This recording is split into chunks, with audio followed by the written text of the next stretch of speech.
So, number one, since in solidarity, character solidarity, because I knew you were going to be egging it up tonight. Oh yeah. I just want you to see this. It's hard to see. I'm not exposing myself like normal. Hold on. So, this is the first time since quarantine pandemic that I've put on my stage clothes, because I only have to wear a little bit of makeup, but I knew that it's a little more complicated for you. So in solidarity, I'm over here wearing full on leather. For the first time, I took off my sweatpants today just for this discussion that we're going to have. I love it. I love it. The sweatpants. Yeah. I mean, I even wormed, like kind of wormed it into the Jasons. I thought, like, I started pitching it to Jason 3D, like, hey man, you should design some sweatpants because people like them. But really, I just wanted them for myself. So, you know. And they look good. Well, I mean, you know, yeah, we got, I think our biggest problem is we ordered like real sweatpants. And next time we're going to order joggers, because sweatpants are so huge. Like, I can wear a size small and it's still big on me. So whatever, though, you know. Whatever. They I'm look waiting cool. for the future when we all wear one piece McCracken's boiler suit. That makes sense. We're almost there. We're almost there, man. Is that a boiler suit, or is that like a clear or something? What is that? No, they're made. They're like actually full on sewn with a zipper. I don't know who made these ones. My mom was making them. Bill McCracken's mom was making them. I don't know. Somebody. They're like cotton. So they breathe a little bit better. Coming from a guy whose mom died many years ago, but she's still with us. You know, I will say moms are the best when it comes to bands, because our moms are all very supportive. That's for sure. That's for sure. That is for sure. What's your mom think about you being an egg? She always laughs. They, you know, hey, what can you do, right? She's your mom. She's got to love you no matter what, right? You know, the good ones do, for sure. Yeah. Yeah. No matter what shit happens, no matter what we look like, hey, they're there, right?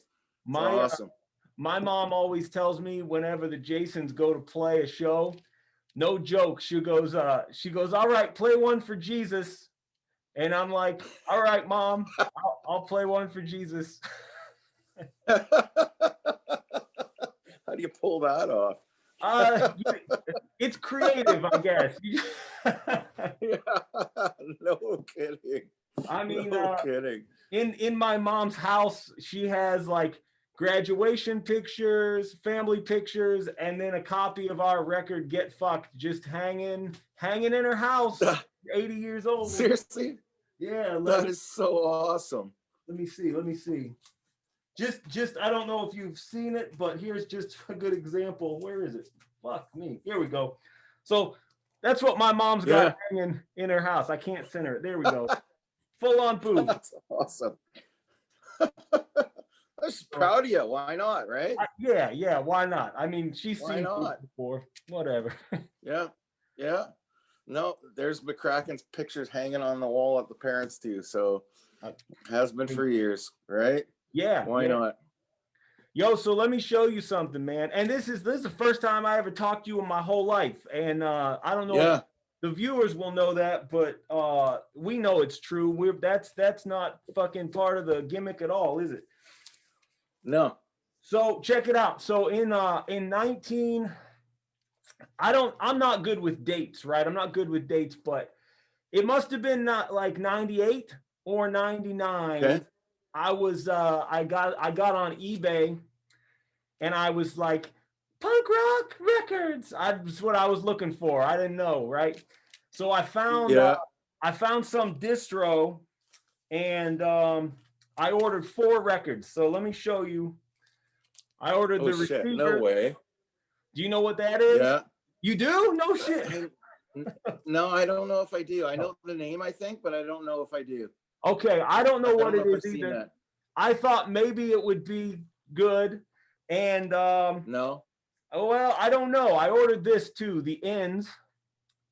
I don't know never what heard of that them. is. And the No. reason I don't know what those are, I'm very attention deficit disorder, flighty. So I ordered these two, and then Yeah. I got these guys. Oh, crazy. That's crazy. And And you got the 3D glasses. yeah, well, that was it. That's what sold me. It was this one, and I was like, Yeah. well, if it's got 3D glasses, I want it, whatever it is. And then I thought I'll try two of them. Well, when I turned it around, I no longer cared what was on these. I didn't care anymore. I mean, I'm a disciple of the school of Gene Simmons and Paul Stanley. For sure. So for me, all I needed to do was turn that around, and I started searching for everything I could find. That's awesome. That's awesome. So that's how I found out about the McCrackens. And then, you know, it was kind of like still the dark ages, so it was a struggle to find stuff. But I mean, yeah. What was the so that one, the 3D glasses? What's the other one? That's I don't recognize that one. That's We Like to. We Like to Make Records. Yeah, of course. Yeah. And, yeah, that was the one, because in this guy you've got like stuff on the center labels, but I mean, yeah. I remember showing this to a college professor once. I had a CD though, and he said, seriously? He said it was the most terrifying thing he'd ever seen in his life. We get that reaction every once in a while. Yeah, it's weird. Nothing like you guys though. You know, it's weird. I don't. Anytime we meet kids, they're never scared of us. Like they never seem to have any problems. I think there's a theory in psychology, like developmental psychology, that says the scariest thing for a child is normal things gone wrong. And when an egg turns against its human master, I think that's the most terrifying thing of all. Oh, most definitely. But the hockey mask doesn't scare them? No, not, you know, it's very, like, we have little kids that Weird. come, and they I think their parents kind of like prepare them for what's up, you know. Okay. Yeah. But we live in a different time though, you know, like people don't. I think Jason's a pop culture thing, so. Right. Yeah. I've made many a kid cry, don't worry. Is it? Try not to. Yeah, right. Well, I think it's the X's on the eyes. That reads as somebody who's dead. That reads as somebody who's dead. So. Yeah. I mean, it's bizarre. Are eggs dead? Eggs are dead, I guess, right? Well, until you hard boil them, they're not really, are they? Well, I mean, would you say? Guess. I don't know. I'm not an expert on this thing. Boom. Yes, there we go. Okay. But so would you say that an egg's shell is like a casket for a baby, a chicken? Yeah. Yeah, Holy it's like a baby abortion casket. I don't know. I guess so. Yeah. I don't know. Sure. That sounds good to me. Yeah. I mean, so I guess alive, that is scary. I guess that is scary. Sure. Yeah. I don't know. We still haven't figured out what came first. No, dude, I know. I can't. Well, you know, there was times when I go back and forth. I'm like, well, there had to be a chicken, and then it switches around. It's amazing. But there had to be an egg. Yeah. Right? Yeah. So it kind of Do you did like so kids are terrified of you in costume. In all of your travels, did you guys ever run into ladies or gentlemen or whoever that found the egg like erotic and sexy? Has that ever been a thing? Yeah. What goes on the road stays on the road, Mr. Jason. I thought you were going to ask if it was scary. And yeah, we've had a couple. We had a girl in Rotterdam who wouldn't come anywhere near us, like absolutely terrified. had this like terrible thing with clowns, right? So I guess kind of clown makeup, right? But yeah, what goes on the road stays on the road. I mean, what we run into, and it's always weird, because like I wonder about this with you guys too. Like, people treat you when you wear any sort of gimmick, any sort of costume, at least from my experience, people treat me like you would treat Mickey Mouse at Disneyland. Like, they'll run up to you and grab you, and they don't feel like there's any sort of permission needed because you're like an entertainment thing for them. So I noticed that people got no problem grabbing you, you know. Yeah. You know. Yeah. Same way. It's the same. Yeah, it's weird. Like, I don't know. If you're coming to our show, you must know what we look like, right? Yeah. Or I would hope that you would know what we look like. But for example, like Raduno in 2019 put the makeup on in the backstage area and had to walk back to our merch table, and it took me 25 minutes to walk what should have taken a minute and a half, right?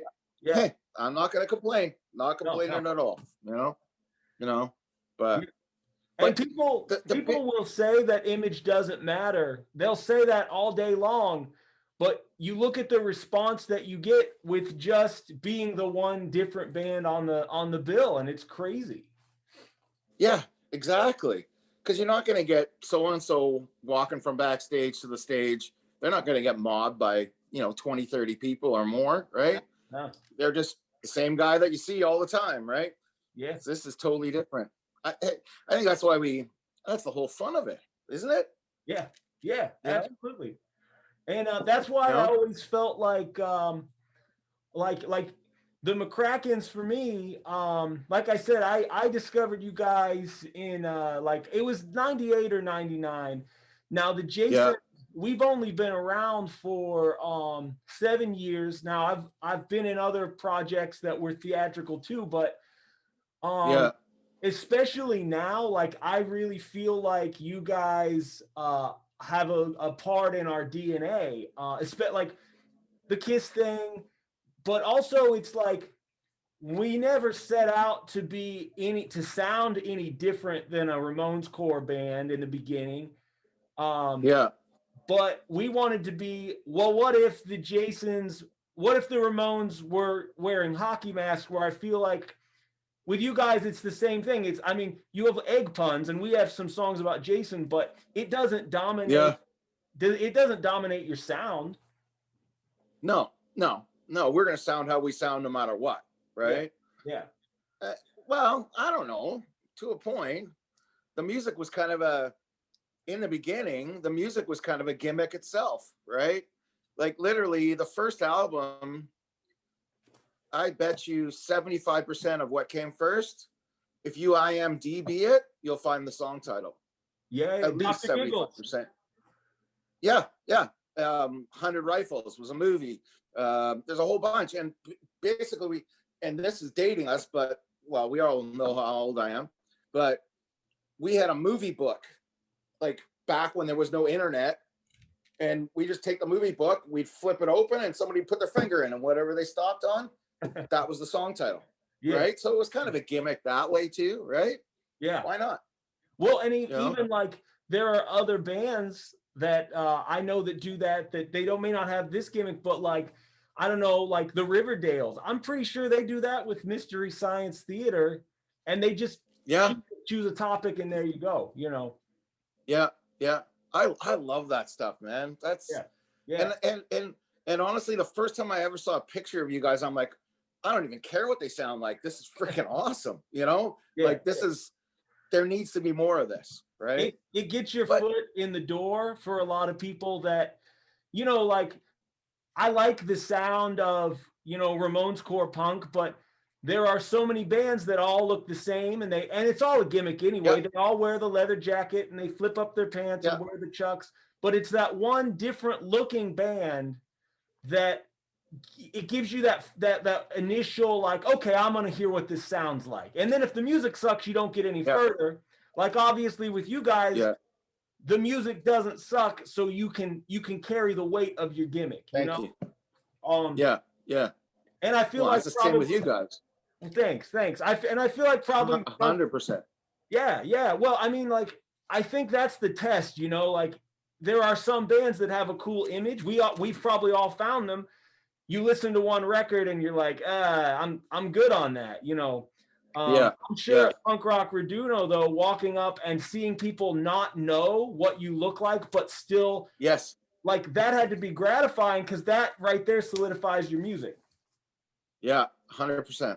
100%. It's weird, eh? Like, and this goes back to early tours. Like when we first, when we did the US the first time, not a lot of people because there was no internet, right? So it was gig flyers. That's what they saw, right? Yeah. So there was so much good and so much bad. People are like, what the fuck is this, right? Like, seriously, what are you guys doing? You don't need to do that, right? Yeah. But whatever, who cares? Yeah. It's all the fun, man. I find and the comment, I've heard that comment a few times. I actually heard it this week. So I'm gonna go ahead and tell the story just because I heard it this week, right? So there's a band, I don't know, I don't want to start drama for that band, but he posted about it. They're called Super Monster Party. And they have a great image, a great gimmick, right? And they did a Resident Evil, music video. And cool. In the Resident Evil music video, they're dressed like Umbrella Soldiers, which is awesome, right? Yeah. So their video came out and some guy mistook that for being a Nazi symbol, and he started telling them like, and so they said, hey man, like, it's just Resident Evil. They explained it. There was no problem. And then he said, you guys need to just forget about your stupid gimmick and focus on the music. And he wouldn't apologize. I always find that when people say like, oh, you guys don't need that. A lot of times to me, that's somebody who has no creativity and they're resentful because they can't come up with any visual whatever, I mean, that's so have you guys gotten underhanded comments and like, does that? Yeah. Oh yeah. Oh, 100%. When we first started in Vancouver, we couldn't get a show. Yeah. Because of that. Because people wouldn't take us. You're not taking the music seriously. Why should we take you seriously? Yeah. Well, no, we are taking the music seriously, but we're doing something different than every other Joe Blow on the street that wants that you're booking at your club or, whatever, right? Yeah. We're taking it to another level, and why not? And I'm not going to say a name, but somebody, a very big name in the Ramones core scene that's been around longer than we have, took huge exception to it back in the day. Yeah. And this is going back to MySpace times. And we'd get messages from this person saying, your music is good enough. Why do you have to do that? Why do you have to do it? It's ruining it. And we're like, well, whatever. That's your thing. If you don't agree with it, whatever. I don't care. That person's still in the music scene and doesn't really, I don't think he's ever had any like for us because of that. Right. So whatever, shit, And I think that's why we toured Europe. Yeah. Well, I mean, that's the thing though, somebody can, it's kind of hard to argue with, like, I think I looked this up. You guys have like 70 releases, like, you can't argue with that, No. Because when you could say like, oh yeah, focus more on the music, but it's like, dude, just for me, trying to collect Mccracken's releases is a nightmare. There's so many, but that says like, you guys are prolific. So if nothing else, I mean, I feel like the music is covered, Yeah. and if a bunch of it was crap, then sure, right? Then the gimmick is taking over. But I don't think it was crap. I think we put out decent music, like what we thought was decent music, right? Like there was no filler. We'd write a bunch of songs and that's the way it was, right? Yeah. So, you know, why not? And Yeah, you guys do the same. You guys have been around since what, 2015? yeah. And how many albums you have out now? 5 albums? 5 full lengths? We've got 5, 5 full lengths, and then this year we did a couple splits. And I mean that we're on the same. We like to make records train too, because Yeah. that is just as gratifying as playing a live show, is putting out a record, because that's your document that you're creating something right there, you know. Yeah. And it's the same with you guys. There's no filler, right? Like, no, every album is yeah, just as good as the last, if not better, every time, right? Yeah. So thank you, yeah. you know, I mean, for you're us, welcome. like we try, you know, it's I'm assuming it's the same for you and Bill and in Spot. Like, there's a check and balance thing where we you know, we don't want to put out, so we want to put out a lot of music, but we don't want to put out something that sucks. So I think we've got this internal, like, we know how long is too long to wait to make a record, but if it's not ready, if we don't feel good about it, it's not going to come out. And the fact that you guys were prolific, that has more to do with creativity rather than just being like, oh, just throw a shitty song out there. Because, you know, some people can write a million songs and it's no problem, you know? Yeah, we prolific. We were ridiculous. I think what, 4 full lengths in the first 3 years, I think, or 2.5 years. That was insane. Like, it was just absolutely insane. Like, I don't know how. Bill wrote 95% of the music. Spot wrote the other 4, and I'd be lucky if I got 1%, right? But it was just one song after the other, and he'd call us up and say, hey, I got an album, come on over and let's record it. I've got a whole album, come on over. Yeah. And that's what it was. I'd show up, never heard the songs, show up to the garage, pop the tracks down and go, holy shit, this is good. Like, again, this is good, right? So yeah, I don't know, we had fun. We had a lot of fun doing it. There was a lot of beer consumed and a lot of fun, right? Well, it seems like too, and it's this is where I see another commonality is, like, there was a point in the McCracken's discography where it starts, you start branching out with your song topics, because, like us, if we wrote all of our songs just about Friday the 13th, you're gonna run out of stuff. So it seems like there was a point where you guys started pacing yourselves, and like almost, you know, like Candy is not, it doesn't have anything to do with being an egg so much, but it's very much McCracken's. It's a McCracken song. Yeah. And we did a lot of stuff like that. You know, what came first was pretty much all movie titles and egg based or whatever, right? But we did, as it went on, it more real life stuff, like stuff that was part of us or just whatever fit, you know, like whatever, right? If he came up, like, one of us would come up with a title and he'd come up with the lyrics, and they'd just go with it, and that would work, right? What can you do? There's no reason to fight the creative process. If it comes to you, there you go, you know? Yeah.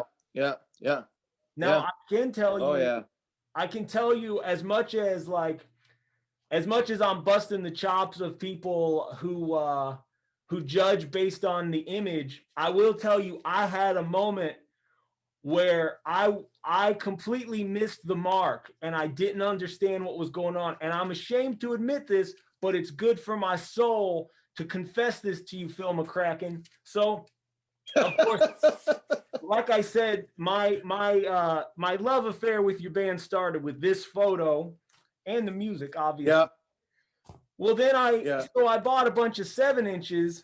I feel like a dumbass, because let me tell you one more thing. My first record that I ever got was Kiss Crazy Nights, and that started me off, right? So I should have known this, but I picked up one of the 7-inches that I ordered, and I'm looking on the back, and I see the chicken man is gone. Tommy is gone, and instead of another chicken, you added a dog. And I was like, why did they add a dog? It throws off the egg thing. And I was freaked out. And it was a good while. It didn't stop me from buying every record I could find, but it was a good while before I went, oh, fuck. Peter Criss is a fucking cat. Cat. Holy shit. And then my mind was expanded. And because I knew there was a Kiss connection, there had to be. But Yes. So tell Spot that I'm sorry I blamed him for messing up the gimmick in my brain for so many years. But you're one of the few that put that 2 and 2 together, though. Yeah, There's not many people that have put that together. That's and I think impressive. I even needed it was like I think my it's weird because Kiss permeates my music. It's part of your music to a degree. I'm assuming. I'm assuming. Oh yeah, 100%. But because you guys just did a shirt with the rock and roll, not rock, rock and roll over parody. Yeah. So yeah. And as a matter of fact, hold on a minute. I just happened to be by my fucking shelf. Somebody really cool did that cover, did they not? Yeah, they did. It was a Jason 3D, right? And then we have this with our second record. Now, oh, seriously, that's cool. And also on this record, and I'll dub it in here when I record this. We have a song called Stalkin' / Summer. And on our record, I put the demos, and you can hear me say in the demo where I'm playing a lead behind it, and I'm explaining the song. I say, and we're gonna put a little Mccracken's part in it here. Oh, shit. Seriously? All right, so there's this riff that I'm playing.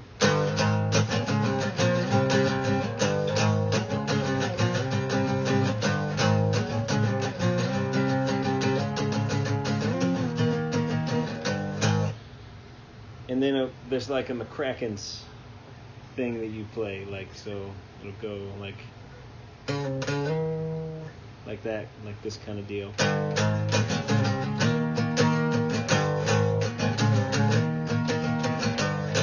Yeah, so that's awesome. Where you guys come into our DNA right there. That is just awesome. That is awesome.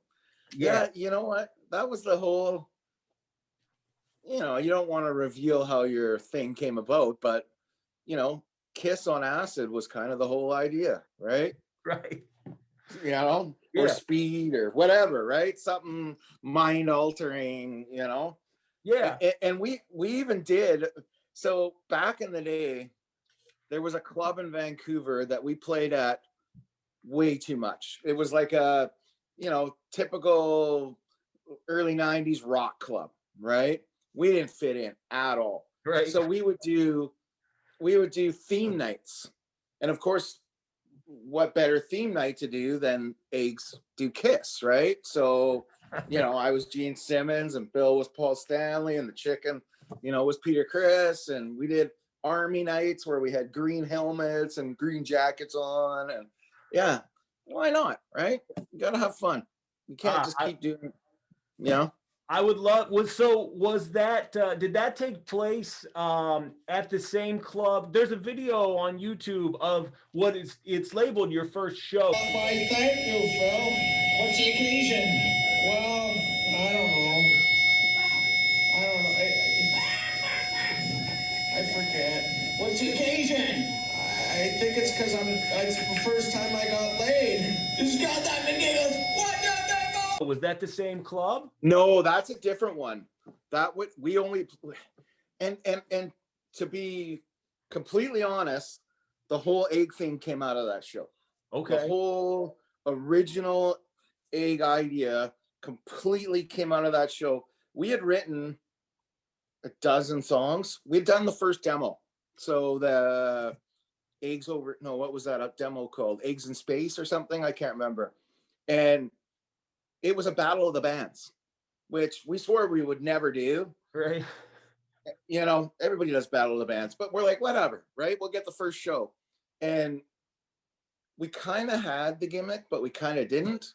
Yeah. And they wanted a promo picture. And so Bill's like, well, you got to draw. We don't have time to take a picture. You got to draw it. So that's what I ended up doing is I can't draw. So I drew egg heads and there was the eyes, and there's the mouth. That's it. And that's where it came from, right? Wow. Bill and I used to work together years ago, and we all had nicknames at our work, and I was always Phil McRackin, even before the McCrackens. So like 2 years before, right?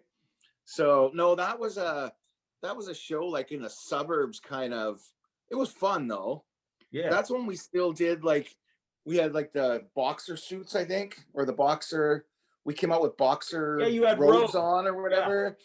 And we had a guy come out and announce us, and he had, there's another one on YouTube where we played the Commodore Ballroom, which is like the club in Vancouver. It's seats like, 1,800, 2,000 people. It's like the famous, every Kisses played there, U2's play there. All these big name bands have played there. And we finally got to play there.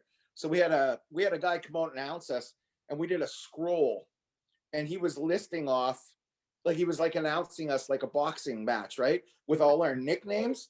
And so he comes out with this scroll and he just lets it go, and it's like 100 feet long. It was insane. I think that's on YouTube somewhere. I'm not sure. No, that the club that we played at all the time was, I don't think there's any video from there. I wish there was, because there was some, we did did we do a garage sale? I think we grabbed all our old junk and sold it on stage for like drinks or whatever. We did all kinds of weird shit there. Yeah. I wish there was video of that. Like today, with the benefit of YouTube and technology, like that's the thing. Like when I got into you guys, I was combing every site that I could to find anything, and there were very few. And yeah, that's the casualty of, pre-internet age, is that like it's cool. The fact that I can go online and watch the first official show that you guys ever played, and know that Dr. Giggles is the first song you ever played live. Like, it's cool that you have that. When we started the Jasons, we filmed just about everything, because the stuff we had done previously, we didn't. And now it's like, I wish I had, but just the fact that that's available. But yeah, so much cool stuff probably got lost, Oh, tons. Like the first European tour, there's very little from that, right?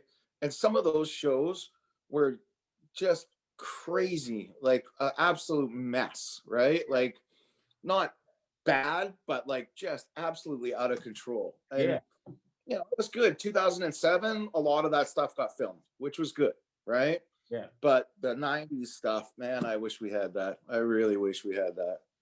But, we were still booking tours that at that time by fax. Right. Right. So, it's bizarre. Yeah. And those people probably had no idea they were getting eggs if you're booking it by fax, right? Yeah. Yeah, because the US tour, I don't think there was a promo package that was sent out. We had a promoter that just booked us shows, like sight unseen, I think, because we were opening for another band, but they knew that they were a little bit different because they had a transsexual singer and whatnot, right? That was the White Trash Debutantes. White Trash Debutantes, yeah.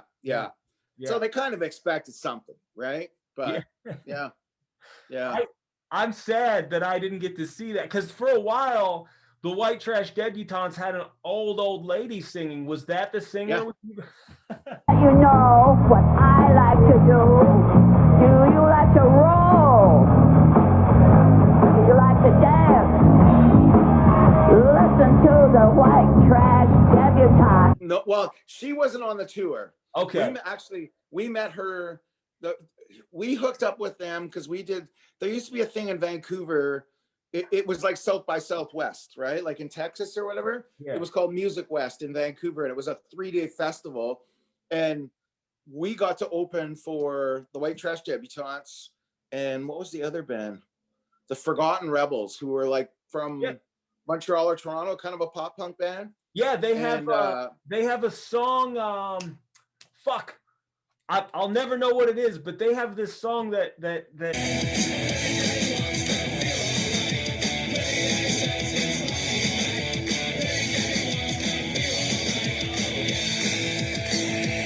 Johnny was the big stick on his team. Fuck, I can't remember what the song was called. Anyways, good band. I think I know. Yeah. But we opened for them, and that's how we met them, right? Those two bands at Music West. White Trash came up for it.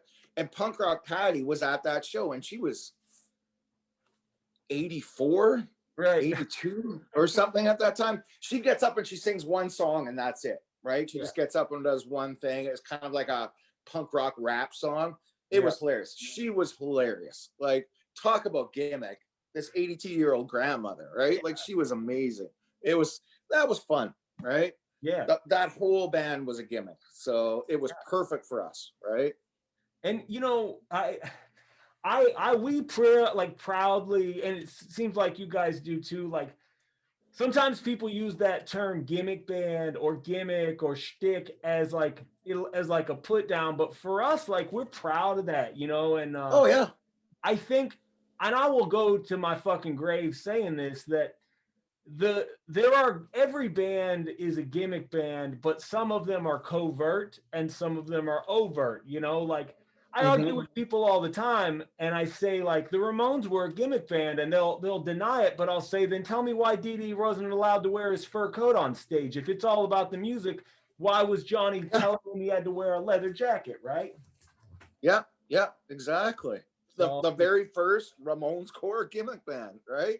Yeah. I wish there was more. I really wish there was more. Yeah, and that's one of the reasons that I wanted to like just chat with you instead. Well, number one, because I want to chat with you, but I also thought, I don't know, like, our fans, the Jason's people, like, we do have some Ramones core people. We have a good bit, and they're cool and stuff. But there's also this whole other section of people that aren't part of that they love shit like this, and I'm like, I don't know how many of those people have delved into Ramones core to find the McCrackens, you know? And I'm sure the same is true with you guys too. If people like you guys, they may like us too, you know? Yeah. But do you guys get a little bit of a metal crowd from that kind of thing, or no? You know, we do. I think we have started, it's been a very long evolutionary process. Like, our first record, we were clearly Ramones worship. We wanted to just replicate.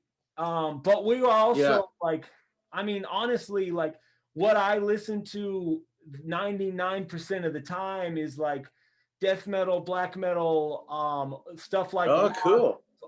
So for me and for Jason 3D especially, like, our stuff, like, we want to sound like Wasp now. So, you know, and obviously we have a sound, so we're not going to just one day sound like Wasp, but we're bringing in those elements. And so we've seen a little crossover with the metal crowd.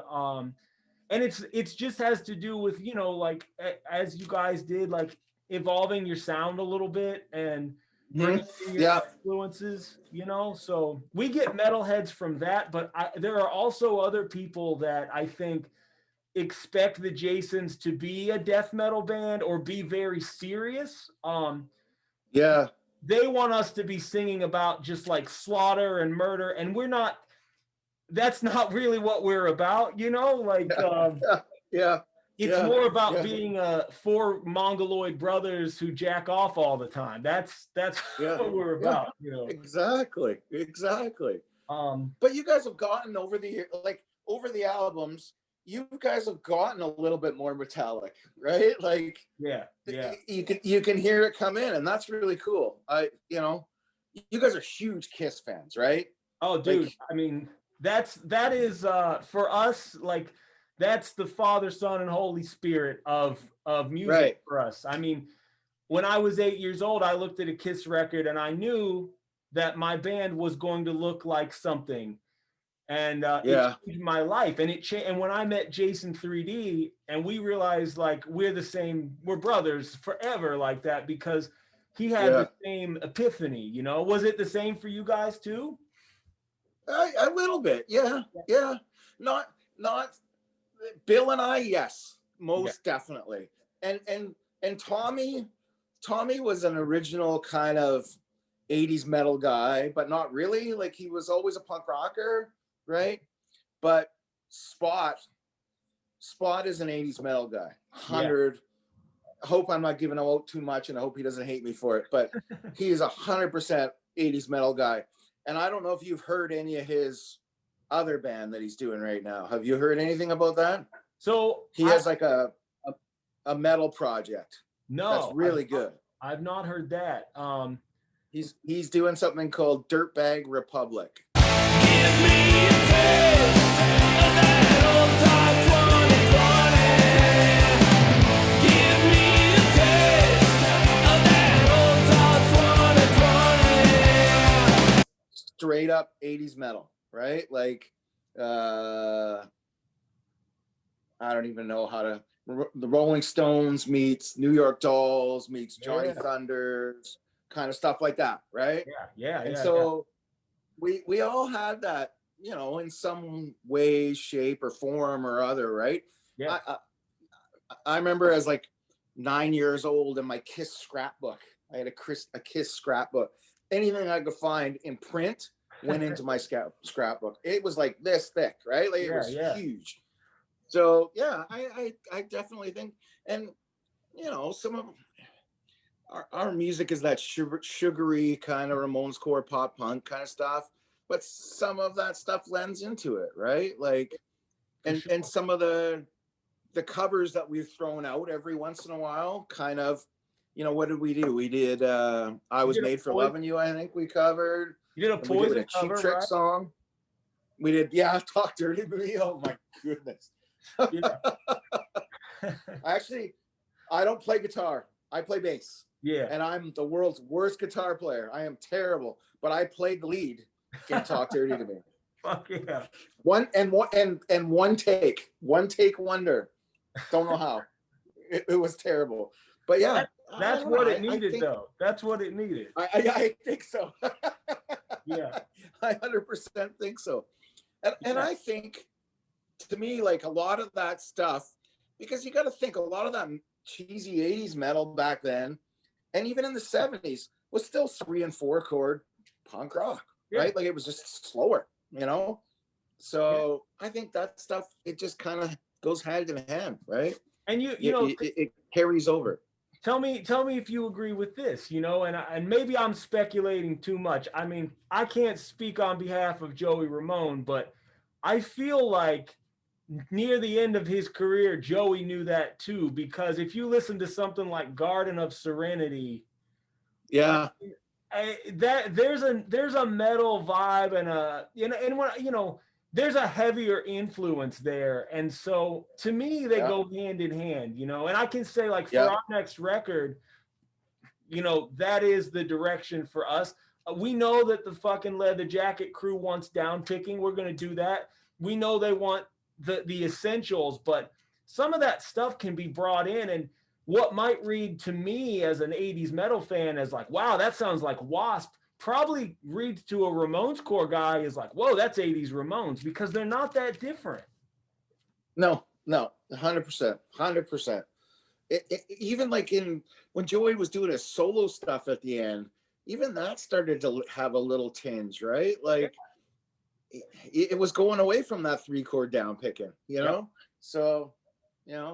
And I think when we did on our last record, Blood in the Streets, 3D and I, our brains work the same way. So we were working on the record, and he messaged me, and he goes, man, he's like, I know this is weird, but what do you think about changing our image to like something that looks like Kiss War on Destroyer? And I sent him a photo, and I said, dude, I just fucking ordered leather, like head to toe leather, because that's what I was thinking too.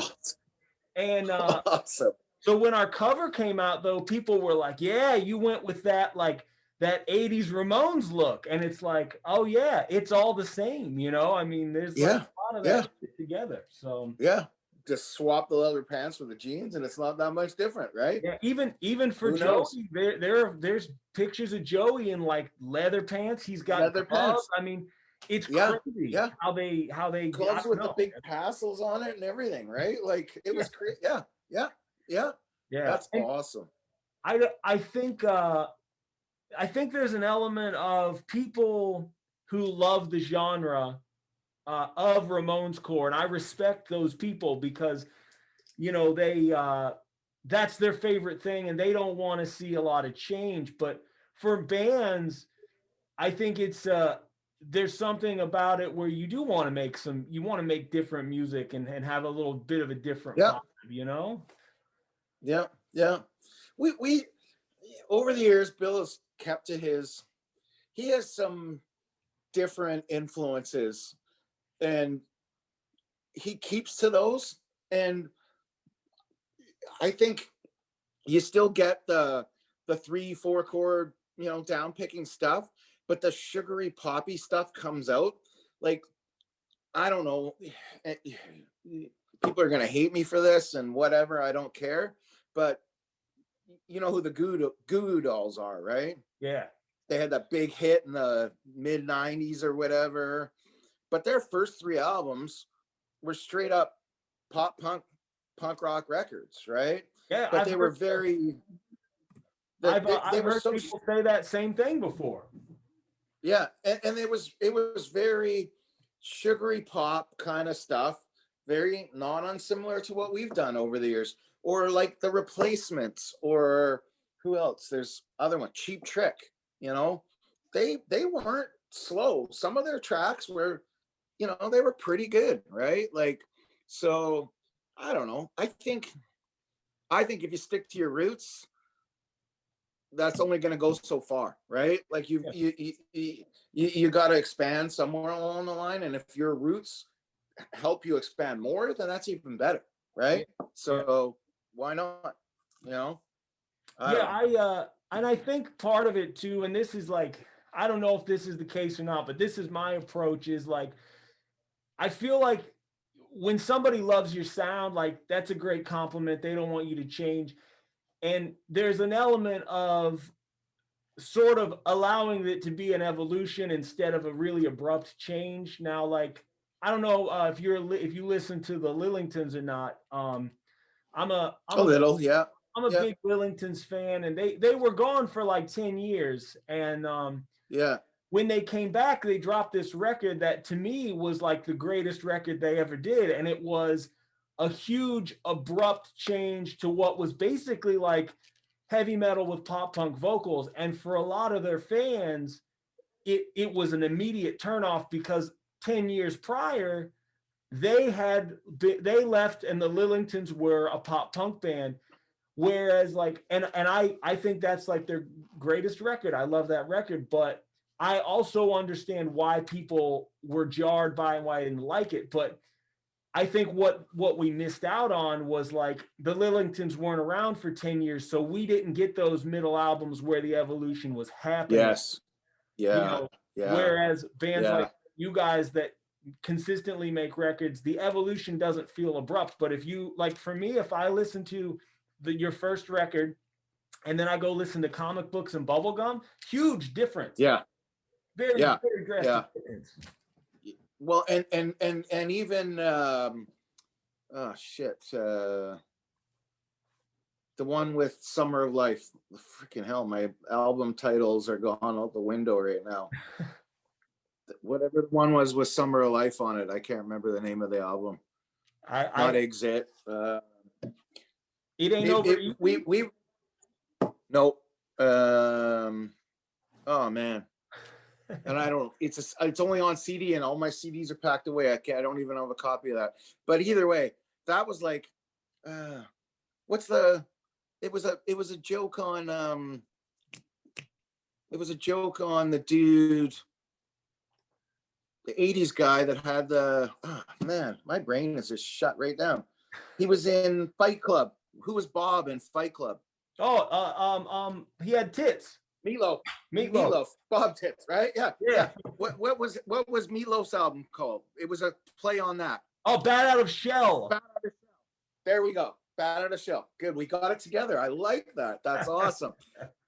That album, most of the albums up until that album, literally, like I said before, Bill would write the songs. Tommy or Spot would go to his garage and lay down the drums, literally from him. Okay, this is how it is. This is the song. and then they lay down the drums, and then I'd come in. He goes, okay, this is the song. These are the chords. I'd play the bass that day, right? Literally, we do it in a weekend sometimes. Like it'd be all done, one album in a weekend, and that was insane. But Bat Out of Shell took us at least a year.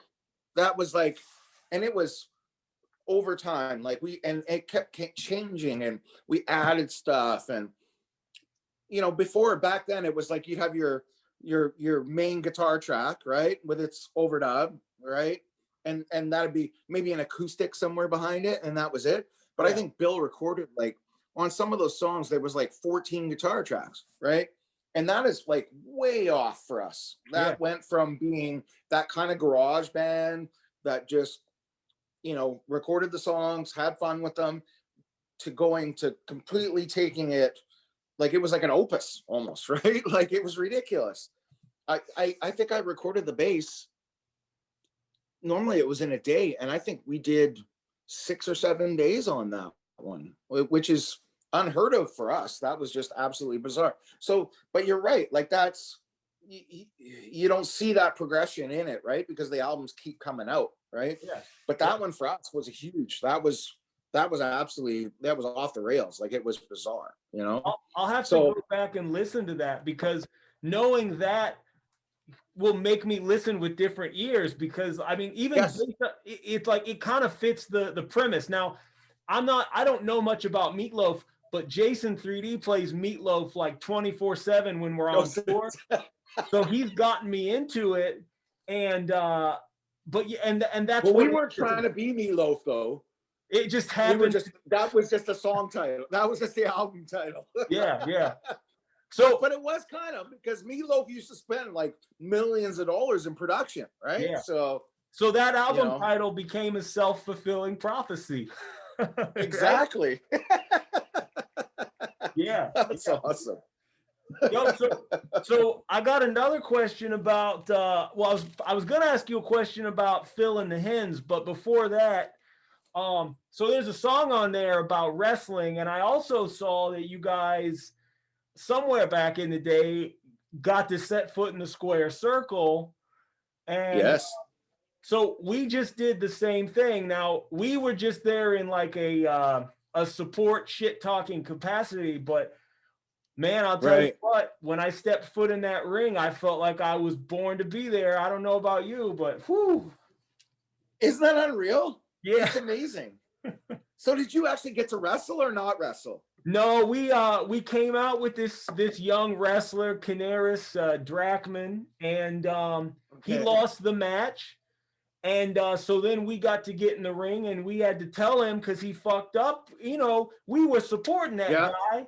So, I mean, we had to tell him that he was no good and he was a poser. And so I got to hold the mic and stand in the ring, but the fucking power came down, and I felt if in a different life, I would have been in there and not up on stage. Isn't it bizarre? Now, is there video of that? There's a short video up on YouTube. Yeah, there's a short video, but it's kind of blurry. And now maybe someone else has it. But I gotta look that up. Yeah, and it's weird though, because it's like you guys ended up in the ring, we ended up in the ring, the Misfits ended up in the ring, Insane Clown Posse ended up in the ring. That's just like our destiny, right? It is 100%. Dude, that was the most. Have you seen the footage of that? Yeah. Have you watched the freaking? I'm not kidding you. I played in front of like 68,000 people, like playing. Yeah. And wrestling in front of those 260 people or whatever it was. Yeah. It was a trip. Like it was just. I guess because it's such a different vibe, right? Like I got to do the full-on Hulk Hogan thing where I'm hitting the ring and everybody starts clapping along with me. I'm like, fuck, this is amazing. This is the most unreal thing I've ever done, right? Yeah. And that's like, awesome. I think that's another thing, like whatever that is in you and me that likes that element is why we also dress up, because once again, you're building something and then you're getting people's reaction. I mean, that's That's Yeah. what it was, you know? Well, we did, that was like, not to keep going on about it, but we did a whole storyline for that, right? Like it started with, we showed up and got brought into the ring, and I got a guitar smashed across my back, and then that's what got us into the ring. And it was like a full on, you know, it felt like there's a storyline, right? Like you're building up, and that's what this and you, that's what we are. We're storylines, right? Like everything is a storyline. So yeah. Oh, Yeah. and, okay. And now another thing that about that though is Mikey Mccracken from the D-Cracks. Yeah. He's a huge, I think he wrestled too. So we had a little chat of that at Reduno 2 years ago. Yeah. Yeah. And he is the mic, like he is the, he can spin the talk, right? Like the whole mic. Oh, he was so good. It was awesome. That's awesome. I got to look that up. I didn't know that. Yo, who's your favorite wrestler? You got a favorite wrestler? Favorite wrestler probably would be, I was always partial to The Rock. That's so cheesy, I know. No. Or Stone Cold Steve Austin was always good. I'm more of a late 70s, early 80s independent wrestling guy. Yeah. My favorite wrestler from that was Fireman Fred, which is like the worst name ever, right? But there used to be a circuit, it was called All-Star Wrestling, and it was on local cable TV, and you went to the studio and the wrestlers all walked by when you were waiting in line. And that was my whole, I never got into the WWF, WWE stuff so much other than Stone Cold. I love Stone Cold Steve Austin. He was just the punk rock redneck wrestler, right? So not trying to be a gimmick, but he was a gimmick completely, right? When I was a young, like 9 or 10 years old, I was a Hulkamaniac, you know, and awesome. My mom, God rest her soul, she got her head cut off. My mom bought me a Hulk Hogan workout set, you know, so I worked out, and there was this bully in the neighborhood. His name was Nicholas, and he was 13. I was 9. And dude, the power of the Hulkamania came down, and I decided I was going to kick that kid's ass. And so I went outside with my little Hulk Hogan bandana and everything. And he was out there. He had his back turned to me, and I went, "Hey!" And he turned around, and he was all fucking big. And he just looked down at me, and he went, "What are you supposed to be?" And in my brain, I was going to say, like, "I'm your fucking destroyer, motherfucker. You're going down. I'm going to beat." But the only thing, to my surprise, what came out of my mouth was a bunny rabbit. And I think my brain just told me to say the least threatening thing I could think of. And he looked at me like I was an idiot, and he just walked away, and he never bothered me again. So the power of the Hulkster helped me make Nicholas think I was mentally handicapped so he wouldn't mess with me. That is so awesome. I don't know. So do you still watch wrestling now then, or no? I do, yeah. Me and Jason Hell are big AEW fans. We don't mess with WWE, but we like AEW. Jeff Jarrett? What's that? AEW, is that Jeff Jarrett? No, that's so it's a newer thing, like only a couple years. It's like Chris Jericho and Cody Rhodes. Chris Jericho. Yes. Yeah. It's I don't know. I've watched a couple of those. I haven't watched, they're mostly pay-per-views, are they not? So now, I don't know about in Canada. Here in the States, it's on TNT every Wednesday. Oh, okay. Yeah. Strangely enough, like I had been out of the game since the 80s, and you know, Hell was always talking about it, and I just ended up getting into it and really revitalized my my sort of interest in and love of wrestling. So they're doing some right, you know. They're doing something right. So you guys gotta wrestle. You gotta get I'm not like keep going back to that, but that was so much fun. Like actually doing a whole match, like and getting to see how it all goes beforehand. Right? Like being there to help set up the ring, and and I wouldn't have done it if it wasn't for this, right? Yeah, right. It would never have it would never have happened, you know. So and that's awesome. Before our last wrestling thing, I kind of forgot about this. We were asked to be like a quick part in a death match, right? And oh shit, yeah. so I was like standing around beforehand watching the dudes, you know, get ready. And then afterwards, you know, so they said basically it was like, you guys are going to come out and attack this guy. And, you know, we were teamed up, obviously, with our fucking villain. And he said, you know, just a couple cheap shots in, everybody get a cheap shot and then get out of the way because we got to fucking destroy each other. Yeah. Everybody but me lost their fucking minds as soon as we got out there. And they kicked the guy like 100 times. They went crazy. And so I guess we kind of have been involved. This was just it was a quick thing, but like then I had in my mind like kick him one time, but I'm watching my bandmates go ape shit on this guy.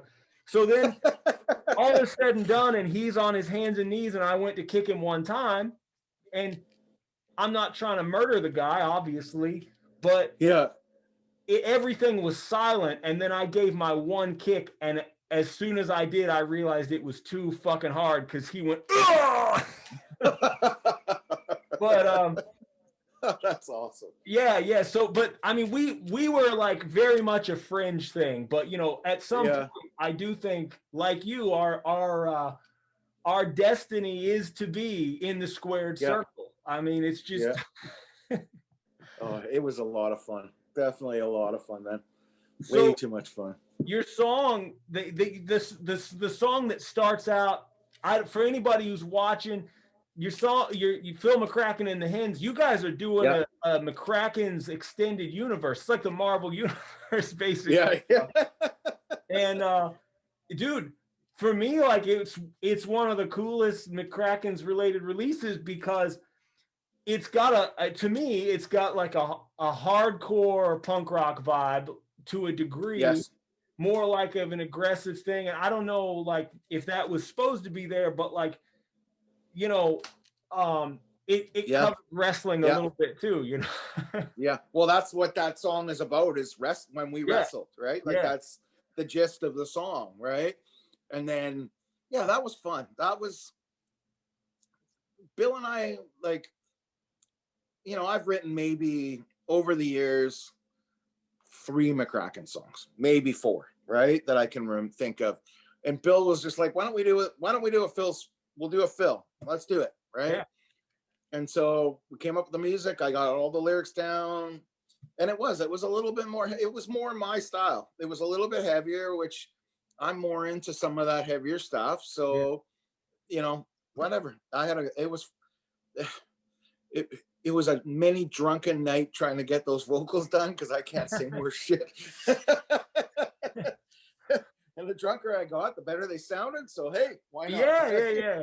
No, I think those vocals are cool, man, because it's like me and 3D have this thing where we always say, like, on every Ramones record, you waited for that Dee Dee song because it was that different vocal style, and it was a refreshing thing, you know. And there was even somewhere like it was the hardcore vocals, but then there were somewhere it was a little bit more on that like poppy side, but the different vocal delivery with the still kind of McCracken sounding thing was like it seemed to work. And there was also, like we were talking, like some of your lyrics on there are not, I mean, dude, the is it song for Great Expectations? Is that what it's called? Yeah.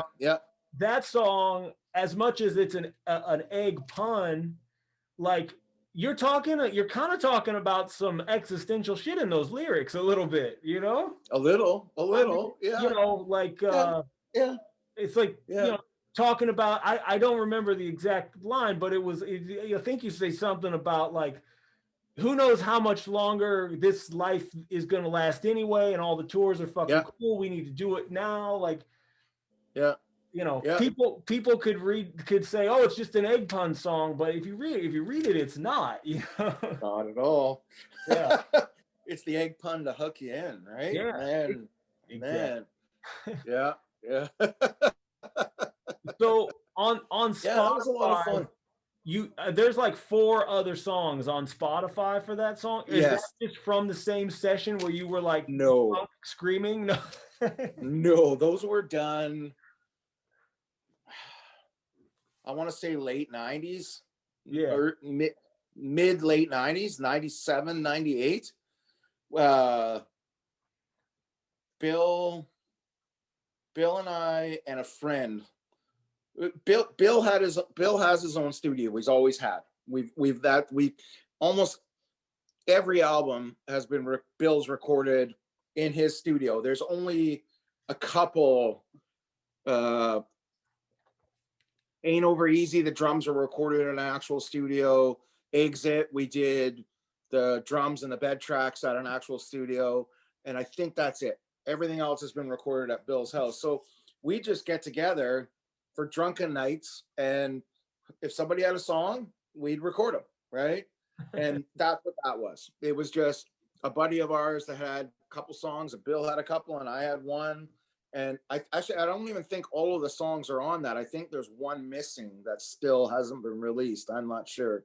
But yeah, it was just fun, right? So when we decided to put that on Spotify, because the Phil and the Hens was with the Ole O'Briens, right? Yeah. And or the Evil O'Briens, sorry. And decided to put it on Spotify. We forgot about these tracks. Hey, let's put them up. It was still Phil McRackin solo, so why not, right? Yeah. Oh no, those were. I don't even, to be honest, I don't even remember recording them. It was a long time ago and a lot of years on that one. Yeah. Well, that's the kind of cool shit that you can do now as like bonus tracks. Like I back in the day, it was like you commit that to like wax or vinyl, or you commit that to tape. It's like the fear is like, but people might judge that as being not as good because it's more of a demo. But now you can fucking throw it up on Spotify and whatever, Yeah, and get your 10 cents or whatever that you get from it. Yeah. See, that's where you guys are in good shape, because you have such a huge volume. You got to make something. If one person listens to your whole discography, you're good. I think we cover our cost to put everything, and that's about it. Yeah. Same here. So pretty far. much. Yeah. So far. Yeah. But was there a debate with you guys? Like, did you guys struggle with putting it up or not? Or was that always like, because we did, like, I didn't want to. I wanted people to go and find the music and buy physical, but 2 things happened. One was Jason 3D was like, man, he books everything. And he said, it would be really easy for us to like show people who we are when we're booking, if we could just send them to that. And I was like, yeah. You might be right, man, but I like people to buy physical. Well, then I heard Chuck D from Public Enemy say, if you don't have your shit streaming, then your band is in the Stone Age. And I was like, well, if Chuck D says it, I'm going to fucking do it. Yeah. But I was dragging my feet a little bit. I can completely understand that, because most of your stuff is current, right? So you want to sell those albums, right? You don't want everybody and their dog that pays the $9.99 a month or whatever to get that, right? You want a physical copy. With us, it was a little different, because a lot of, we've only put out 1-2 albums in the last 10 years, right? Everything else was, from 94 to 99 kind of thing, right? Yeah. So for us, it was, I think we put up a couple just to see what it was like. And then progressively everything's getting added on, right? Yeah. But I can completely understand why you wouldn't want to do that. I'd way rather sell physical copies, right? But I ended up realizing too, though, like, I realized that there was a part of me that was a hypocrite, because we had Spotify because our van didn't have a CD player. And like, I found myself listening to bands, becoming obsessed, and then buying physical every record they ever made because I found them on Spotify. So, and actually, for us, like, it didn't affect our sales at all. If anything, we sell a lot more because people Probably. hear it and want a copy. So Probably helped, right? Yeah, yeah. Isn't that bizarre? yeah, You know, it's funny. So back in the day, when everything started to come out on, like, what was that? The original streaming service, whatever that was called. Napster or Napster. Yeah. Yeah. And I remember thinking, oh, this is, I felt almost dirty downloading these songs and not buying the record, right? So I made it, I kind of had a thing in my head. If it's good and I like it, I'll buy the record, right? Yeah. So I guess that's what it's like now. I don't know, you know? Yeah. You go on, and I'll be honest with you, a lot of the stuff that I've bought recently that is newer stuff, it's because I heard it on Spotify. So I guess, yeah, why not, right? And if it helps you guys out in the long run, that makes it even better, you know? Yeah. And there's no way, there's no way you can really fight that. I mean, that's going to happen anyways. And like, I think in punk rock, in heavy metal, there's a group of people that want, like, I look at in your background, you got a bunch of Ramones shit back there. I've got a bunch of shit here. Like, by nature, people like us are collectors and we want physical shit. So like, to me, I think it just, if you make your shit available to people, I always say, like, people will be as big of a fan of your band as you let them be. If you have cassettes and CDs and all that shit, they will buy it. If you don't have it, they're not going to buy it, Yeah. It's funny. So like, I started playing, and this is really going to date me, but my first band, I think, was like mid 80s, right? And back then it was tape trading. So that's how I found out new music was, hey, I got this tape with 10 bands on it.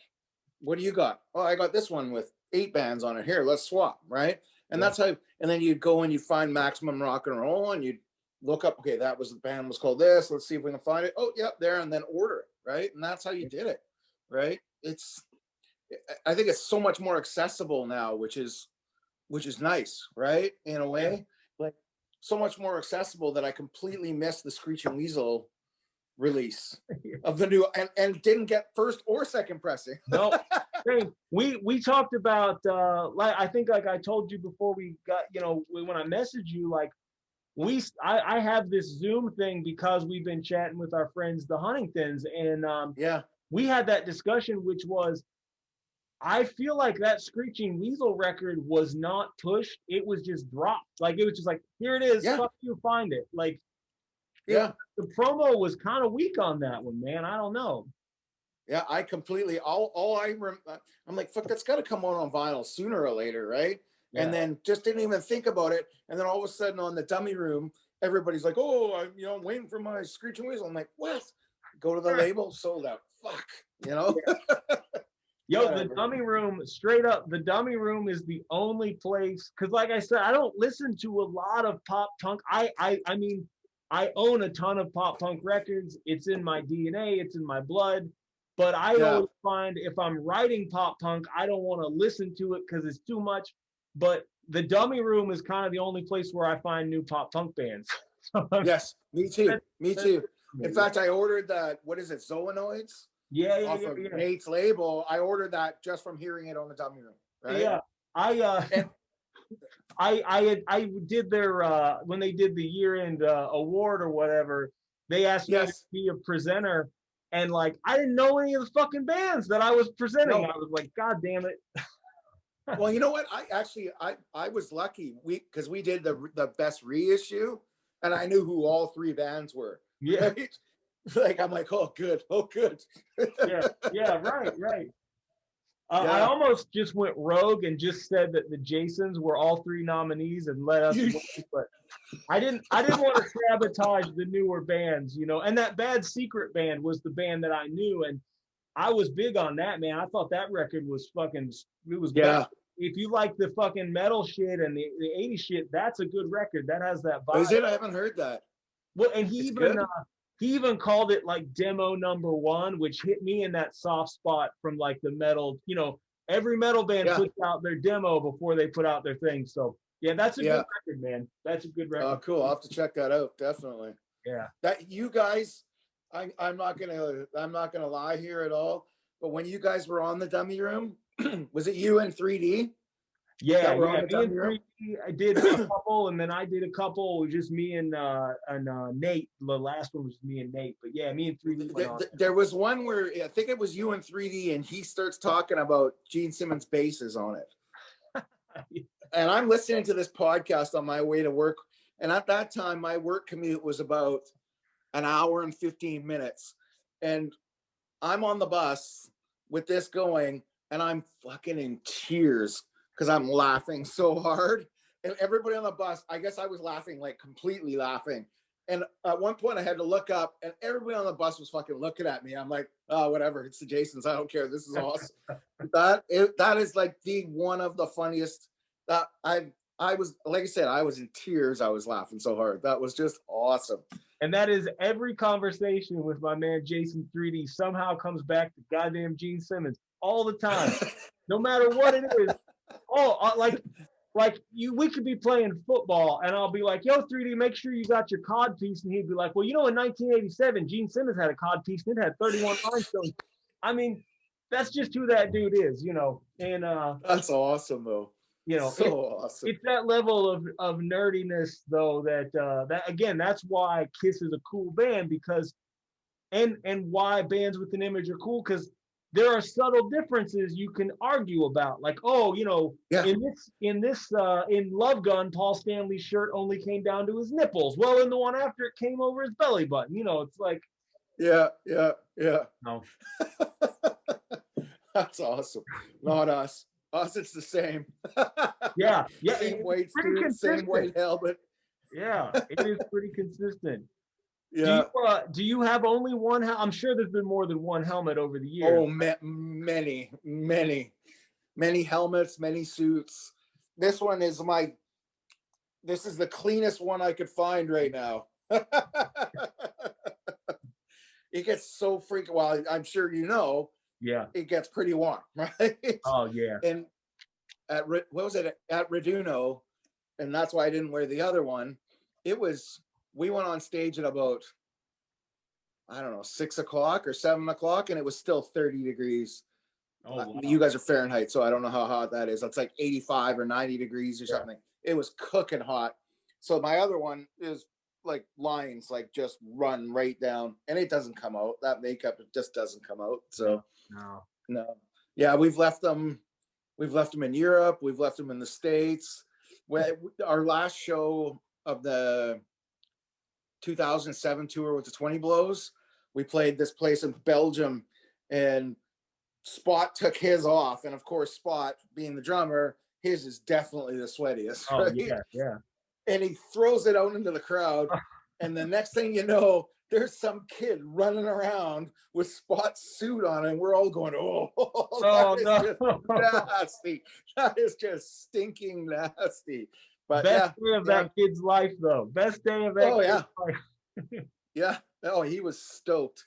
And whatever, right? They take not long to make, so you make somebody happy, why not, right? It's awesome. I had a leather jacket stolen, because we don't take our leather jackets off when we play, but God, afterwards we do. I had a leather jacket stolen, and it broke my heart. I had it for 16 years. Oh, shit. People kept saying, like, "Oh man, I'll bet some fan has it in their house." And I said, like, no fan would steal that, because it was nasty. Nobody wants it. It's at some pawn shop for methamphetamine is where it went. Yeah. No kidding. Oh man. But it's funny, like was it the last tour in Europe? Yeah. We did Eggs of Europe. And anybody that wanted to put the helmet on, we'd take a picture of them. Yeah. I'm like, okay, maybe we should do this before the show, not after. Nope, we're doing it after.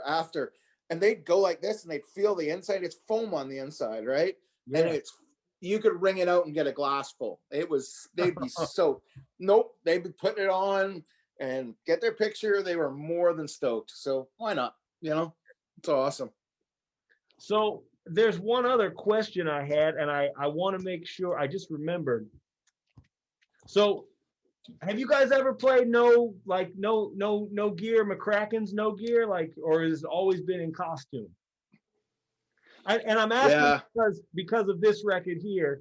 That was when we still, that's different. That was when we still didn't let anybody know what we looked like. Right. So nobody knew that's who we were. Right. Nobody put 2 and 2 together, because that record was about our buddy in the middle. Right. That's Davey. That's our buddy Enos. Right. Oh, okay. Okay. That's him in the middle. All right. And is that the one with do you have the one with the printings backwards? Yeah. And it's got a little note that says, hold it in a mirror for special message. Yeah. Somehow that got through. But we did, we've mistakenly done a couple shows where we shouldn't have. We've opened for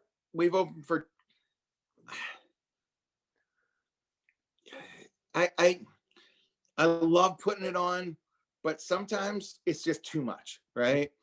And I hate to admit that, and I would never do it again. I never would do it again. But we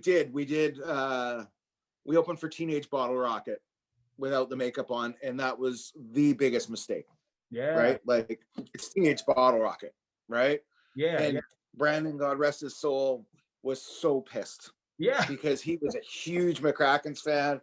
And he apparently had requested a song that we play through the promoter, and it never got to us.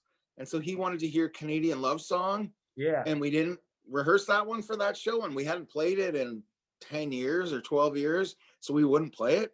And he was pissed about that. Yeah. So there was a couple shows in Europe where we literally showed up before we were supposed to go on stage because of traffic or whatever happened. There was one for that reason, and there was one where there was nobody in the club. It was just us, right? So we didn't. And then halfway or part of the way through the show, 3 guys showed up that had taken a train for like 8 hours and got to see us without makeup on. So we won't do it again. It won't ever. But that's good that you noticed that.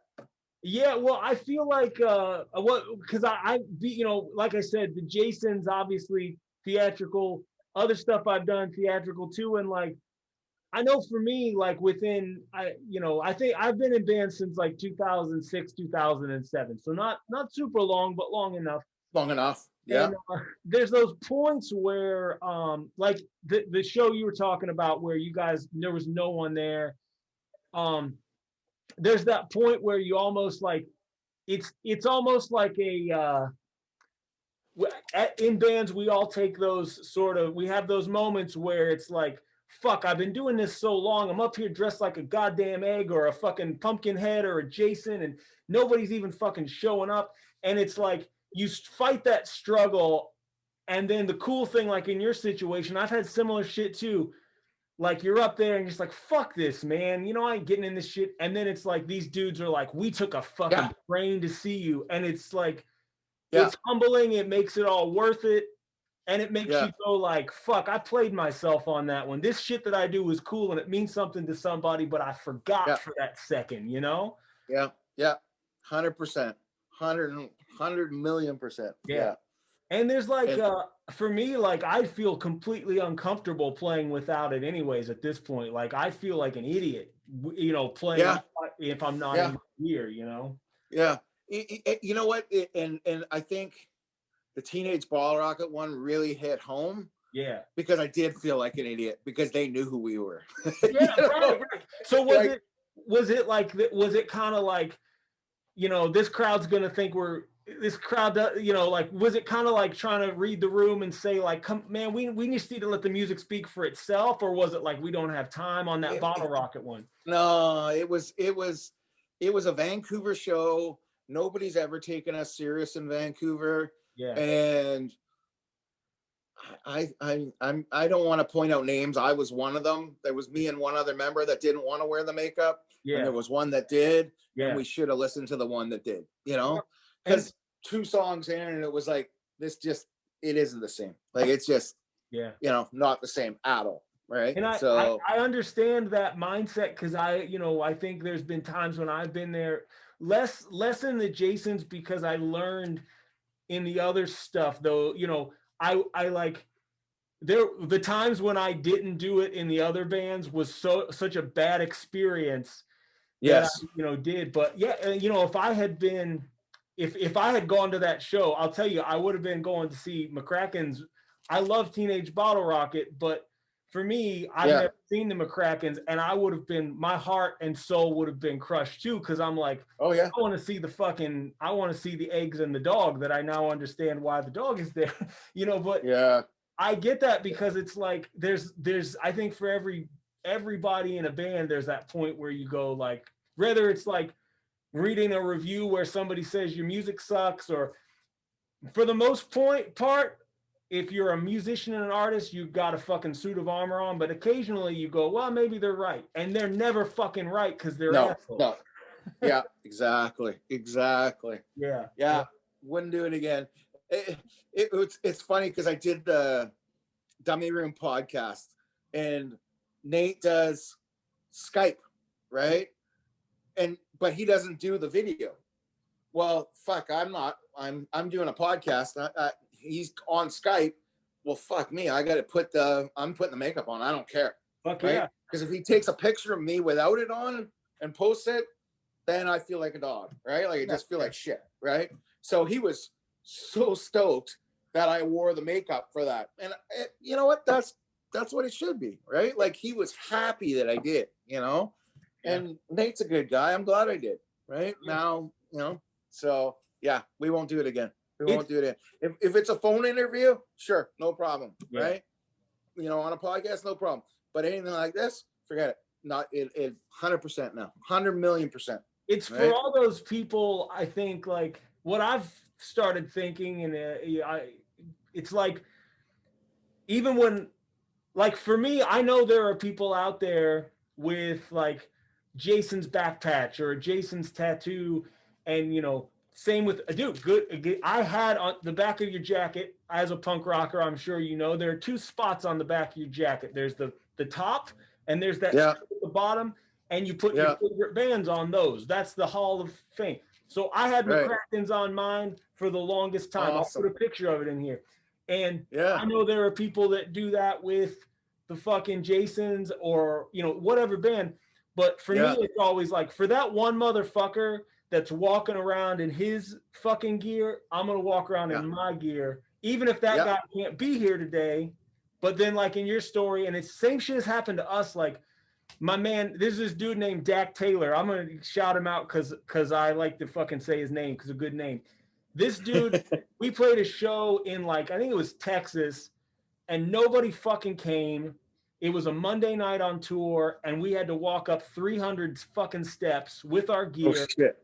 And it was one of those things where it's like, it's Texas in the summer. We're wearing full head to toe leather. We just carried Jason 3D's big amp up there. And it was just so like, it was one of those moments, like, fuck this, man. But whatever. We show up in our gear, so it was on. But this dude, Dak Taylor, and his crew of dudes rolled in, and they were like, yo, Jason's, we came to see you. And then they proceeded to buy like $200 of merch each. And they made us like, it went from like, oh, fuck, we didn't make any money at this show to like, these motherfuckers, these 3 dudes made the difference. And like, it's like, those are the dudes, man. Like, I don't know. And I'm sure the McCrackens have that. I was am one, but like, we may, the dudes that get it. And so for that reason, and again, in honor of our solidarity as gimmick bands, I'm in leather today, you're in the egg thing, because that's how it should be. 100%. And that was the shitty thing, especially about those guys that took the train, because they spent a ton on merch. So it was just like, you can't get that back for them, right? Like you just can't. There's no, unless you tour again, you know, which we could do, but I'm not counting on it anytime soon. But you just, it's that one time, right? And it's like, fuck, it's like a kick in the nuts, you know?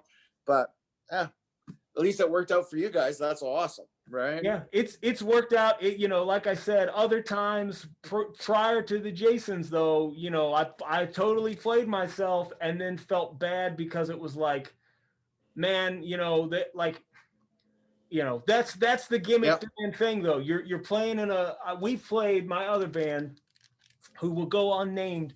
We played a show once. It was our CD release show, and we played with some band that was an improvisational like jam band, and there were like 150 people just loving this music that I thought was terrible, you know, and it was just like.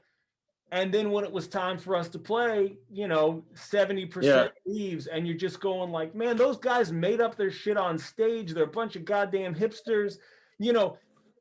But what you miss in those times is the fact that, okay, that's fine, but this dude in the front row fucking painted his face or wore his gear, and he doesn't care about those people, and those are the people that stick with you. You know what I mean? Like, there's, and I know that it's the same for you guys. You guys probably have motherfuckers that have everything, shit that you don't have. And those are the people that makes a difference, you know? Yeah. Oh yeah. Oh yeah. We have Mikey Romer. Good old Mikey Romer. I know that guy. I know that name anyway. Yeah. Yeah. Yeah. He actually flew up to Vancouver to see us for one of those shows that we didn't wear makeup, which was so. He was, when we played Raduno, he convinced his wife to do an Italian vacation. She's a history teacher, elementary school history teacher. And so he's like, it's Italy. You can learn, like, we can go see all this stuff. And I can go see the McCrackens in makeup.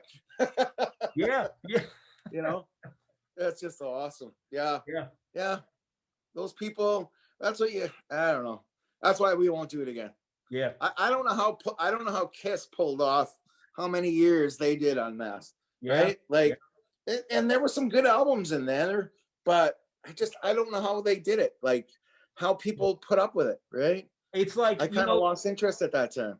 My first record was Crazy Nights, so I have a link, but I think in the very end, and I love the 80s Kiss shit, but in the very end, where did they go back to? They put the makeup on again. Makeup back on. They saw the fucking light, you know, they know. Yeah. So, and I've heard Gene Simmons say that he felt like he played himself for a number of years trying to look like a Bon Jovi guy, you know, like 80s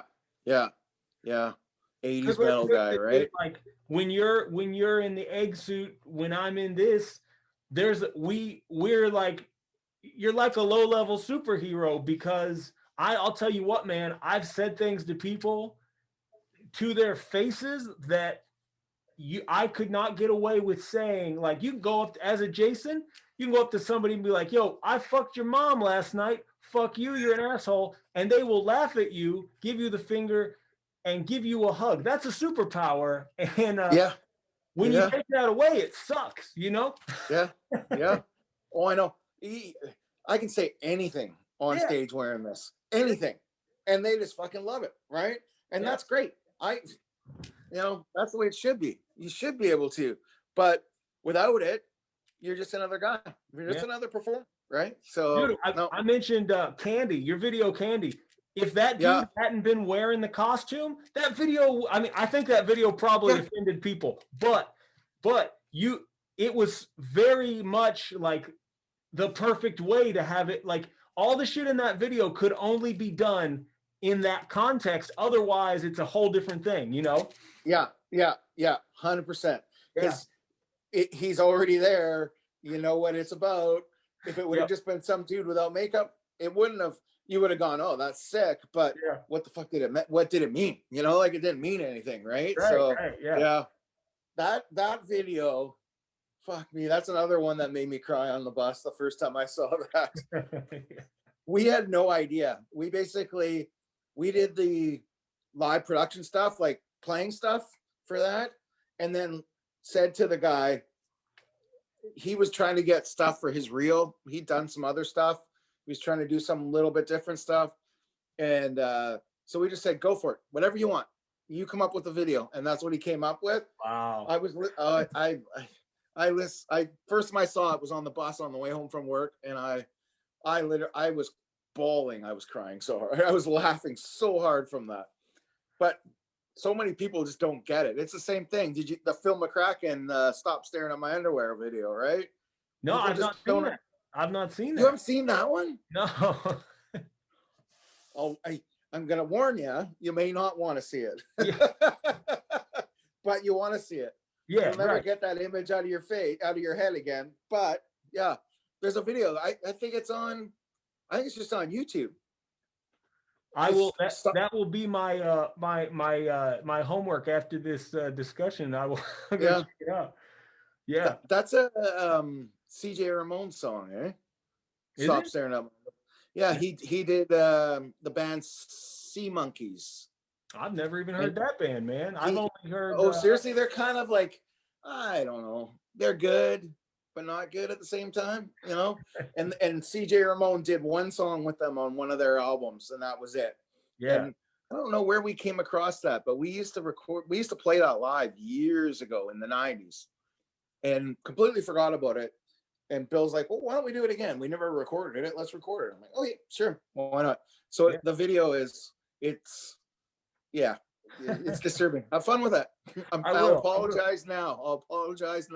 I mean, I'm sure it comes back to that thing where those like, you know, set in the context of a character, like everything is, the blow is somehow softened. Like, I think they should hire people like me and you to go tell people when they're dying. Like, I think it would be easier. Like, you know, and we're like able to present weird, uncomfortable scenarios and truths to people that would not be cool otherwise. But I mean, again, that goes back to, that's just like, you guys can have a song like fucking Slap the Monkey. Yeah. And, somebody who wasn't looking at an Eggman singing that would be like, that's just gross. But I mean, you know, and for us, we've had a song about masturbation on every record almost, and there's just something different about it. So it works, right? Because you can get away with it. I mean, I totally did that. I think it all just comes down to the fact that we are superheroes and living legends, and everybody else that hasn't chosen this lifestyle is fucking up. Totally agree with that. Totally agree with that. It's funny. It's so rare that you have. There's been tons of bands that have done stuff, right? But not ones that people. There's not many that I'd actually say that I like. There's you guys. There's Kiss. There's maybe a couple of nobody even I can think of offhand right now. What's Kepi Ghouli's one? The Aquabats. I kind of don't mind them. Is that Kepi Ghoulie? Is he involved in that? I think he does. I think he plays guitar on tour for them. I'm not 100% sure on that, but he's done a couple videos where he's wearing the Aquabat suit, right? Oh, shit. There was a band on Fat Records that did like, they were kind of like a new wave punk band, and they had like talking about Masked Intruder. Not Masked Intruder. There's another one, Masked Intruder. That's awesome. No, they did network. Like the network. No. No, they wore like 80s like what do you call that? Nylon shirts and stuff with like stripes and things on them, and they had like lasers on the end of their guitars, and they shot fireworks out. What were they called? We opened for them in Germany or something. They were an American band. I can't remember. I'll message it to you when I figure it out. I don't remember. I feel they like were great. We got to mention the Hanson Brothers if we're talking about. Oh yeah, yes, definitely. You know, they wore the hockey mask. Not as good as you guys, but they definitely did. Right. The one guy did anyway. Yeah, they were great live. That was such a fun band because it was all hockey, right? The whole thing was 100% hockey. There was nothing else to it. Yeah. They were awesome. We did a tour in Canada with a band called Black Cat Attack, and I mean, we're dummies. We don't understand geography. So we just thought Canada was like a little tiny state and that everybody lived in the same place. And we were like, fuck yeah, we're in Canada. Where do the McCrackens live? And where are the Hanson Brothers? And what about No Means No? Where are they at? And they were yeah, that's like a different world where they're from. And it was sad. It was a sad day. Where were you guys? Like East Coast, like Toronto? Yeah, we were in Oshawa, and like it was just like it was crushing because we're like, you mean we can't even like we're not playing where they're from? We can't get there, and they're like, oh yeah, that's like a drive, and like it's like 3 days away, 4 days. Yeah, away. Yeah, that was and we also just assumed, we really did. I'm not kidding. We were like, well, obviously, like everybody here knows the McCrackens. And everybody knows the Hanson Brothers. And like every conversation, we were like, how about them McCrackens? How about them Hansons? And a lot of people were like, I'm really into the indie scene. I really like this. And we were just like, yo, fuck you guys. We're taking it. Like that's when we decided you guys are officially from the United States of America. Although I'm sure you probably don't have nothing to do with it right now. But when shit calms down, you belong to the United States. Yeah. That works for me. That works for me. Yeah. That's crazy. We never even played there. Like we never even played the East Coast. Just never happened. Yeah. You know. I mean, is it bands flipping over, you know? Yeah. Yeah, that's a tragic story, but it made for a really good 10-inch record. So, you know. Yes, it did. So yeah. If I'm naming off favorite McCracken's releases, that is among them. That is probably my favorite release. Yeah, because I like anything that has a good like I always say, I like the 2 Screeching Weasel records that happened after he punched that girl, because there's an event that caused 2 records, and I always respect that kind of music, you know. So yeah, no kidding. That one, that definitely. We wrote a good song about that one. It's a lemons out of lemonade, or whatever you call it. Yeah, lemons in the lemonade scenario. Yeah, definitely. That's the one where we did the Ramones sound. Guitar on one side, bass on the other. Oh yeah, no, I didn't realize. Vocals right down the middle. It's the same as the Ramones' first album. We kind of went after that whole. I don't know. I think that was our 4th full length at that time, or close to full length. Yeah. Kind of playing around a little, right? So yeah, we had some fun with that one. Definitely. Oh, there's definitely that was. So how long after that did you do the Too Tough to Die record? Was that fairly close to that time? No, that was way later. Like that was after Too Tough to Die was after Bill did his solo album and Comic Books and Bubblegum. Yeah. It was in that time, I think. I don't know when that was. Was that not long after that? It might have been. I don't know. They all kind of blend together.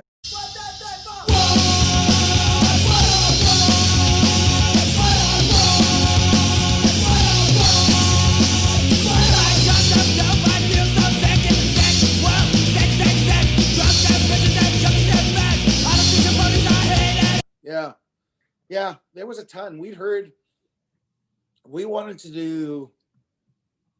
wanted to do Pleasant Dreams, I think, but then was it the Vindictives did that one? They did Leave Home. I think Beatnik Termites did Pleasant. Beatnik Termites did Leave Home. Or yeah. Pleasant Dreams. Yeah, you're right. Yeah. That was the one that I think we originally wanted to do, and then that's what we ended up doing. We still, I don't know. It is what it is, right? They're all, they're Ramones albums, and you don't want to. We didn't do anything too different, but we didn't do it too the same either, right? Yeah. But you don't want to. I don't know. It was uncomfortable because I don't want to. Those are like sacrilegious songs, right? You don't want to screw with them. So it is a tough road to walk. I tend to err on the side of like. It's like, all right, if we're gonna fuck it up, let's really, really fuck it up, dudes. Yeah. Like,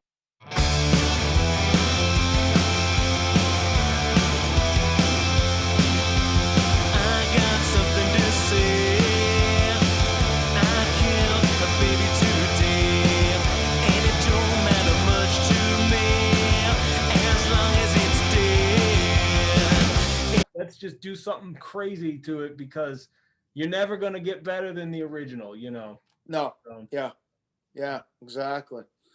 Yeah, I don't know. It was fun. I'm glad we did it. The tour edition was awesome with the felt cover. I love that. yeah. But yeah, I think that was the last. And then we didn't do anything until, oh no, we did Exit not long after that, about 5 years after that, or 4 years after that, I think. Was That that was the supposed longest to break. be like the last record, Exit? Yes and no. It was. And then I actually moved away. I moved to middle of the country, the prairies in Saskatoon, Saskatchewan. And they, while I was gone, Bill wrote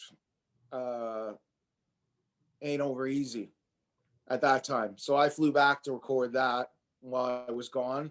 And then, oh no, we did. Yeah, that would have been it. And then we recorded an album in 2000 and I want to say 11 or 12. That's never come out. That's still kind of kicking around. And then there might be talk of another one. I don't know. We'll see. It's COVID, right? So everybody's bored and writing music, right? That's it. Yeah. I mean, anybody who's not releasing music right now is fucking up, because there's a captive audience, you know, for real. Yeah.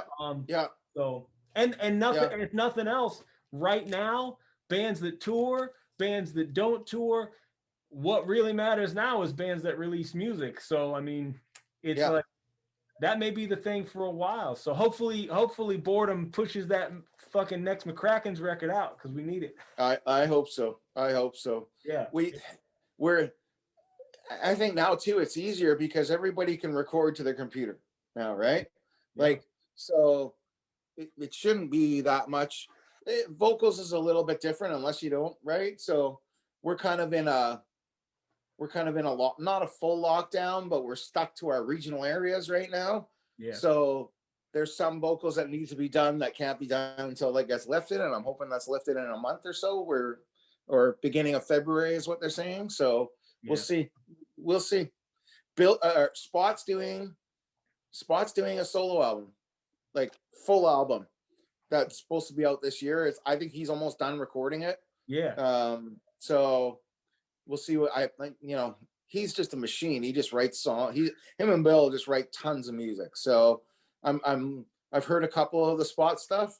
It's really good. It's very Mccracken's, but definitely not Mccracken's at the same time. Yeah. Right. Like it's more of like that Wasp and Aerosmith and kind of weird stuff, but McCracken sounding, which is kind of cool. I'm stoked to hear what the final stuff sounds like. So hopefully that's right up our alley. Yeah. Yeah.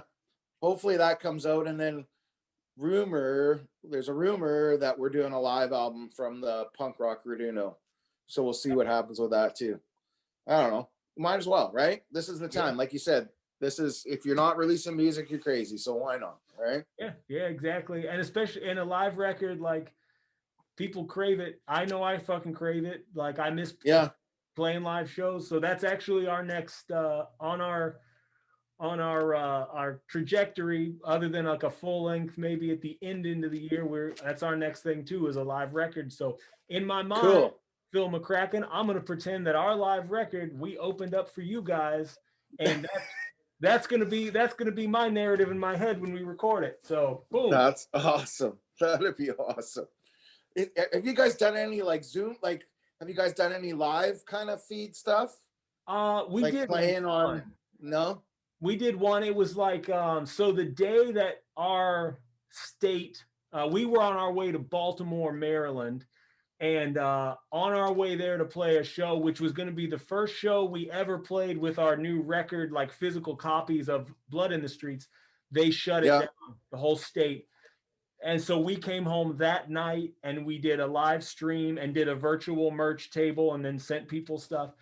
Oh, cool. Since then, we just, we haven't done anything because, I don't know. I think like for us, like, I know it's just part of the Jasons for me is like, having people bump into me and spill their beer and scream in my face Yes. and like, Yeah. I get tired of seeing this, and I'm not putting down anybody that does it, but I get tired of seeing the acoustic, Yeah. on my news feed. So if we do something, it's got to be, we want it to be bigger. And I don't know. That's why I thought this is something cool, because This is a great idea. yeah. So I might try to do this with other people and see if, just like there's a lot of musicians that I respect, a lot of people that I'm interested in talking to, like you, that it's like, I can talk to somebody on Zoom and just talk to them, and why not? And maybe other people want to know, you want to hear too. So Yeah. just to keep our bands in people's, Yeah. I've watched a few of these live feeds, and I'm just like, it's just not the same. It's just, I don't know. I watched, actually, the only one that I've actually liked is the worst Reduno ever, when they did punk rock Reduno. But it was kind of, they actually had people there, right? So it was kind of like you were watching a festival from your living room. That's and cool. It was a couple of the bands that I wanted to see, so it was good, right? But that's the only one that it actually looked like it was real and not contrived, right? Like all these other ones I've seen, they're not live, they're taped, right? They say they are, maybe some of them are, maybe some of them aren't, I don't know. But there's a couple I watched, and I'm like, there's no freaking way this was live. Like, you're cutting from side to side, there's no way that that's happening, right? So I don't know. And that's the thing. If you're going to do that, it's better be a huge production and not terrible cuts in the middle. You know what I mean? Like, there's a way to do that. If you're going to capture the live feeling, you got to capture the live feeling, and nothing's done that for me yet. No, me neither. I watched actually Hank Von Hell from Turbo Negro and Turbo Negro. And he did one in a soccer stadium, in the middle of the soccer stadium. And so there's nobody around, right? Wow, yeah. And actually, it was okay. I didn't mind it. But, like 6 songs in, and I'm like, okay, I'm done. I go to the bathroom or whatever. I don't care, right? Like, So, it's just not the same. It's not the same as going to see, like you said, somebody's not bumping into you and spilling beer on you and knocking the mic stand into your face. And It's just not the same, I don't know. The thing for us, the biggest tell for the Jasons was Kiss.